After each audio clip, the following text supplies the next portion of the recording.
ఈ freedom of speech కోసం అతి ఎక్కువగా media channels, main stream media కానీ, ప్రింట్ మీడియా కానీ, ప్రస్తుతం సోషల్ మీడియా కూడా చేస్తుంది సార్. అండ్ ఇంకో విషయం ఏంటంటే, నేను ఇక్కడ కొంచెం యూత్ని అడ్రస్ చేయాలి అని అనుకుంటున్నాను సార్. వి ఆల్ నో, మనం freedom of speech and expression అనగానే మన రాజ్యాంగంలో ఆర్టికల్ 19 ముందుకు వస్తుంది. కానీ ఒక విషయం ఏంటంటే, ఈ యొక్క ఫ్రీడము, ఈ యొక్క right, it is only available against the state. ఒక ఇండివిజువల్కి విరుద్ధంగా ఈ రైట్ మనకి మన రాజ్యాంగం ఇవ్వదు. కానీ మన సమాజంలో ఎప్పటి నుంచో ఇప్పుడు కూడాను మన పిల్లలకి మన సమాజంలో వాళ్ళ మనసులో ఉన్న మాట చెప్పుకోలేని ఒక ఫ్రీడమ్ లేని సమాజంలో మన పిల్లలు ఎదుగుతున్నారు.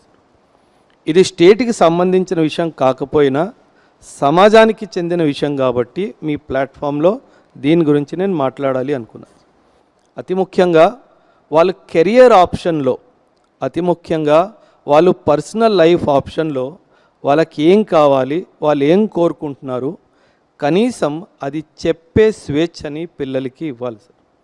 వాళ్ళు ఏ కెరియర్ కొనుక్కుంటున్నారు, వాళ్ళ లైఫ్లో లైఫ్ పార్ట్నర్ని ఎవరిని ఎంచుకోవాలనుకుంటున్నారు, ఈ విషయంలో కూడా పిల్లలకి కనీసం వాళ్ళ అభిప్రాయాన్ని చెప్పే ఒక స్వేచ్ఛని